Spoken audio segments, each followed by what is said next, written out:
Bapak Ibu sekalian dan saudara-saudara para pembelajar metodologi penelitian, selamat berjumpa kembali dengan saya dalam pembahasan tentang metodologi penelitian.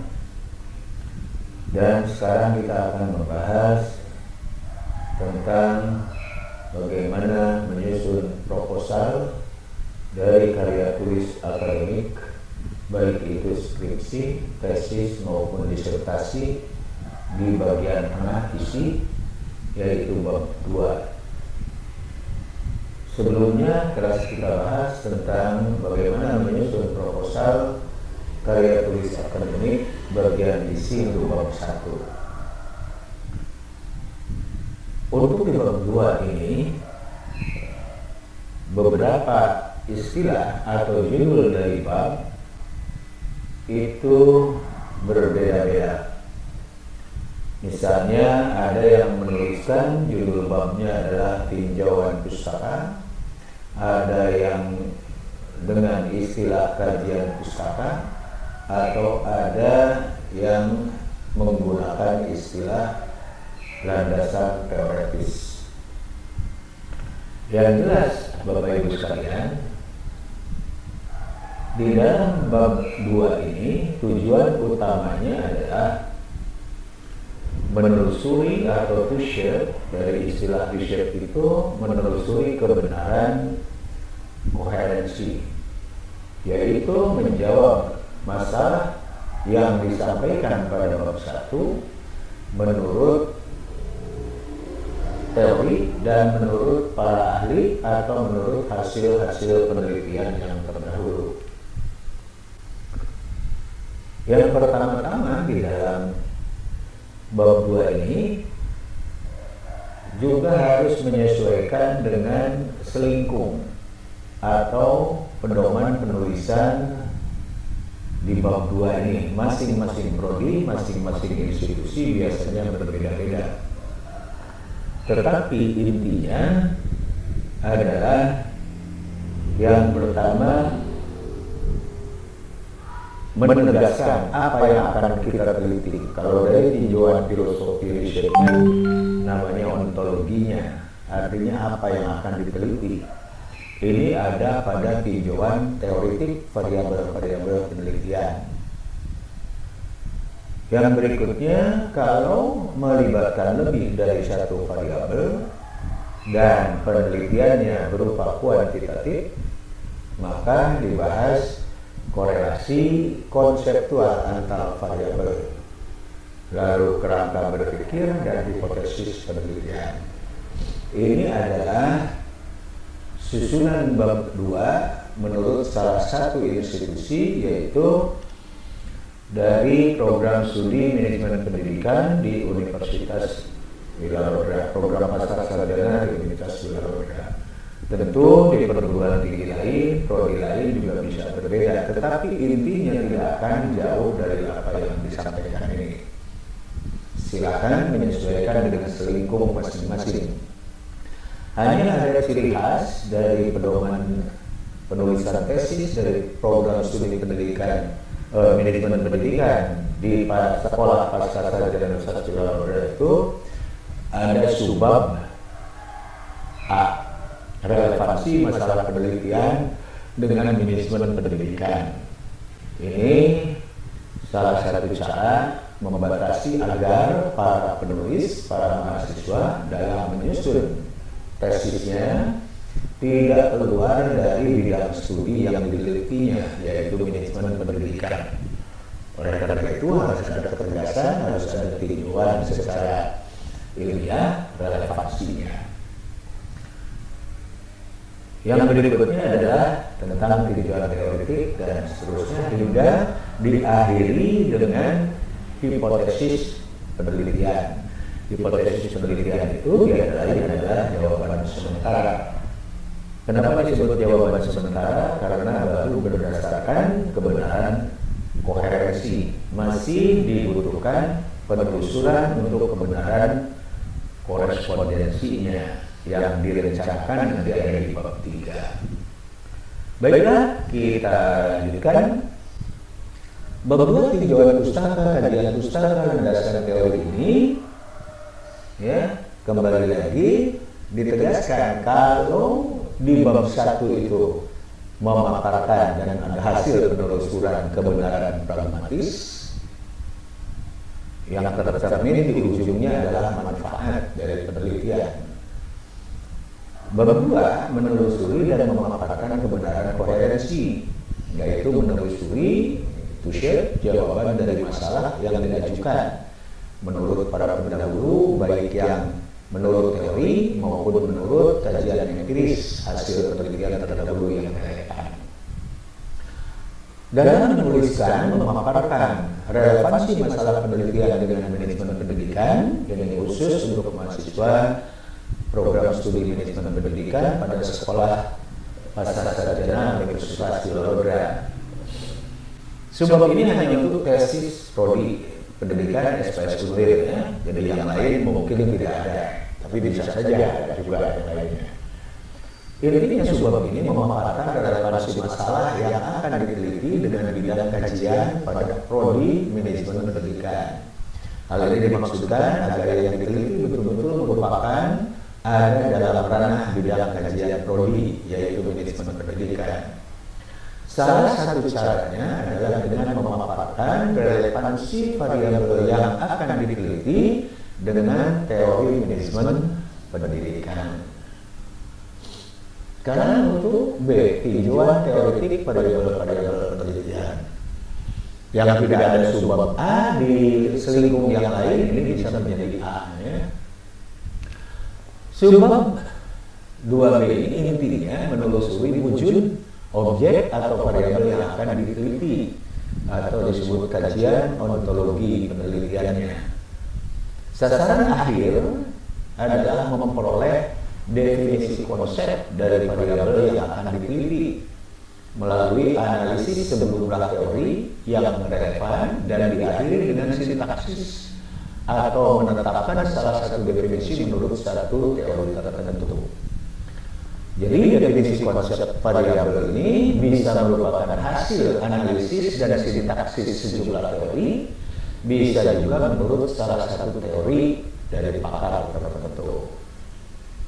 Alur langkah menyusun definisi konsep variabel ini, jadi harus fokus kepada definisi. Jadi kalau mencari teori, misalnya teori motivasi, tidak kemana-mana tentang fungsi motivasi, cara memotivasi, manfaat materi, itu tidak kita bahas di dalam subbab ini. Khusus kita akan membahas mencari teori atau pendapat ahli tentang variabel yang akan kita teliti. Misalkan ada 3 ahli, masing-masing dianalisis. Setelah dianalisis, simpulkan, dan dari kesimpulan ini bisa mengambil definisi konsep, yaitu merupakan sintesa dari kesimpulan, atau dari setelah dibahas ini simpulannya adalah Anda memilih salah satu teori dengan tentunya dengan alasan yang ilmiah juga, baru disintesakan kepada apa yang akan kita teliti. Nah, menyusun definisi konsep tiap variabel ini dimulai nanti urutannya dari fokus utama atau variabel terikatnya kalau dalam penelitian kuantitatif. Menelusuri dan menganalisis beberapa definisi dari istilah utama atau teori yang berkaitan dengan variabel yang akan didefinisikan. Yang berikutnya menyimpulkan hasil analisa, setelah menyimpulkan mendefinisikan istilah utama atau memilih definisi yang cocok yang berkaitan dengan variabel yang akan kita teliti. Selanjutnya melakukan sintesa, yaitu mendefinisikan variabel yang akan kita teliti, sehingga di ujung pembahasan satu variabel itu harus ada kalimat atau sintesanya, kira-kira kalimatnya begini. Jadi dalam riset ini nama variabelnya apa didefinisikan sebagai, ya, jadi harus jelas menuju pada variabelnya. Gambaran lain menyusun definisi konsep tiap variabel itu, ya, alinea Pertama, menurut siapa nama penulis satu tahunnya halamannya dianalisa, jadi tidak rangkaian pendapat disambung menyambung menjadi satu, tetapi dianalisa dulu kecenderungannya, maknanya dan sebagainya. Lalu kedua juga begitu, ketiga juga begitu. Setelah itu simpulkan. Inilah hasil analisa. Hasil analisa paling tidak misalnya ada kalimat berdasarkan beberapa pendapat di atas dapat disimpulkan bahwa istilah variabel utama itu adalah apa, bla bla bla bla. Lalu disintesakan lebih khusus lagi kepada apa yang akan diteliti oleh kita. Jadi dalam riset ini nama variabelnya apa, didefinisikan sebagai apa. Contoh saja. Contoh menyusun definisi konsep. Variabel yang akan didefinisikan adalah motivasi belajar matematika. Subjeknya adalah siswa, objeknya adalah motivasi belajar matematika.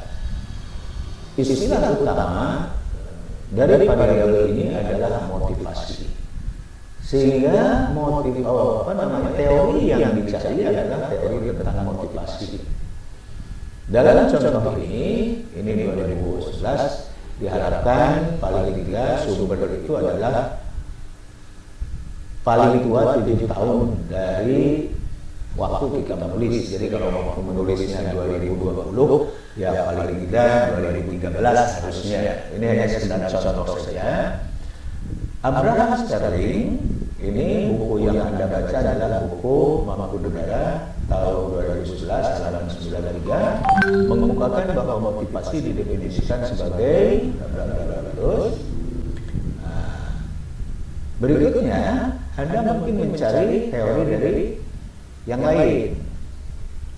Di sini contohnya ada walaupun tidak menafikan proses dan hasil akhir, menekankan hanya pada penyebab atau pemicu hal tersebut seperti yang disampaikan oleh Sardiman 2010 halaman 74. Ia menyatakan bahwa motivasi akan menyebabkan bla bla bla. Nah, ini ada contoh juga cara menuliskan di daftar pustaka ya. Di daftar pustaka ini sekaligus sebagai contoh nanti karena banyak juga yang tidak tahu cara menuliskan di daftar pustaka. Berikutnya teori yang lain itu dari Saudara Yayati. Ini lain halnya dengan pendapat Saudara Yayati yang menyatakan bahwa motivasi merupakan timbul dari perilaku. Jadi ini semua teori pengertian tentang motivasi. Nah, lalu kita simpulkan. Berdasarkan beberapa teori di atas dapat disarikan bahwa tidak ada motivasi jika tidak dirasakan adanya kebutuhan dan kekuasaan serta ketidakseimbangan. Rangsangan terhadap hal tertentu akan menumbuhkan tingkat motivasi dan motivasi yang telah tumbuh akan merupakan dorongan untuk mencapai tujuan, pemenuhan kebutuhan atau pencapaian keseimbangan. Nah, ini simpulannya. Dengan demikian dapat disimpulkan bahwa motivasi adalah daya dorong untuk melakukan suatu tindakan berdasarkan motif, tujuan, dan seterusnya. Nah, sekarang sintesa, contoh sintesa. Jadi dalam penelitian ini, motivasi ini dikembangkan, disintesakan menjadi motivasi belajar matematik. Adalah daya dorong yang mendorong siswa, itu sama itu, untuk melakukan suatu tindakannya diganti dengan belajar matematika berdasarkan motif, intinya tetap sama. Ya, itu contoh teori analisa sintesa. Contoh berikut, variabel yang akan didefinisikan konsepnya adalah hasil belajar pokok bahasan nomor 2. Maka paparan Anda mencari adalah teori tentang hasil belajar. Menurut Sujana, hasil belajar adalah selanjutnya Warsito, hasil dari kegiatan belajar dan seterusnya. Ya, dari Rohit Murni adanya perubahan dalam dirinya. Perubahan diantaranya dari segi kemampuan berpikir, keterampilan bersikap, kognitif, afektif, motor. terhadap suatu objek. Berdasarkan data di atas, maka hasil belajar dapat didefinisikan sebagai perubahan arah positif yang dapat berupa kemampuan kognitif, afektif, dan psikomotor setelah memperoleh pembelajaran tertentu. Ini adalah hasil analisa. Sekarang sintesanya ada pun dalam riset ini yang dimaksud dengan hasil belajar pokok bahasan babak ruang adalah perubahan arah positif yang dapat berupa kemampuan kognitif setelah memperoleh pembelajaran pokok bahasan babak ruang. Ini adalah pengganti pembelajaran tertentu. Sini adalah pembelajaran, ini hasil sintesa. Contoh definisi konsep variabel iklim kerja berdasarkan hasil sintesa dari beberapa teori. Ya, berdasarkan teori yang di atas dapat disintesiskan bahwa yang dimaksud dengan iklim kerja pada penelitian ini adalah kemampuan yang berkaitan dengan perilaku individu, struktur organisasi. Nah, lalu indikator iklim kerja meliputi, bagusnya kalau sudah ada indikator ini lebih bagus lagi, sudah lengkap. Ya. Nah, itulah Bapak Ibu sekalian bagaimana cara menyusun definisi konsep dari variabel, sehingga yang dicuplik itu tidak kemana-mana, fungsi, motivasi tadi tidak, manfaat dan sebagainya tidak langsung. Nah, baru sekarang yang berikutnya korelasi konseptual atau keterkaitan antara variabel penelitian. Ini lebih tepat untuk penelitian rasional sebenarnya ya. Tapi sebetulnya pada dasarnya semua juga adalah korelasi. Tapi supaya lebih umum saya lebih suka menggunakan keterkaitan. Ya. Kalau korelasi ini ada konotasi lain, itu ada analisis korelasi. Ya. Pada bab 2 ini merupakan inti dari bab 2. Kenapa dikatakan inti? Karena menjawab rumusan masalah menurut teori dan hasil penelitian terdahulu. Ya, bisa dari buku, bisa dari artikel, bisa dari tesis atau disertasi. Ya.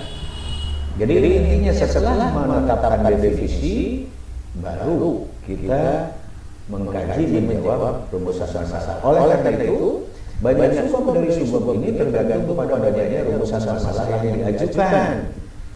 Nah, rumusan masalahnya apa? Gitu. Nah, setiap akhir pemaparan ada sintesa yang merupakan jawaban dari rumusan masalah.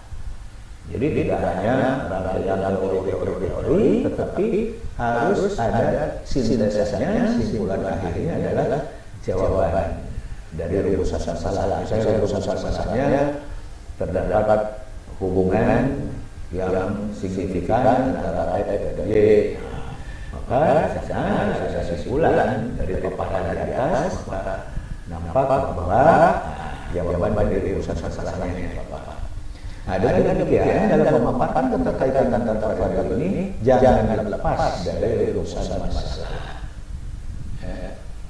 Sekarang kerangka berpikir.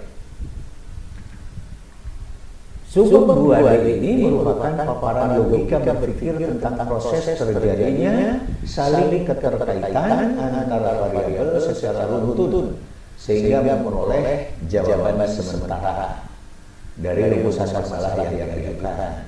Nah, jawaban sementara ini istilahnya adalah hipotesis. Kerangka berpikir dapat dituangkan dalam bentuk diagram. Contoh-contohnya bisa dicari di web ini. Silakan, itu ada banyak sekali. Oke. Nah, ini saya sampaikan sebagai contohnya. Dia meneliti tentang bagaimana keterkaitan antara komunikasi persuasif, ya, lalu kecerdasan emosional, kemampuan menerima pembelajaran terhadap penampilan siswa atau prestasi siswa, bisa performance ya, atau kinerja siswa.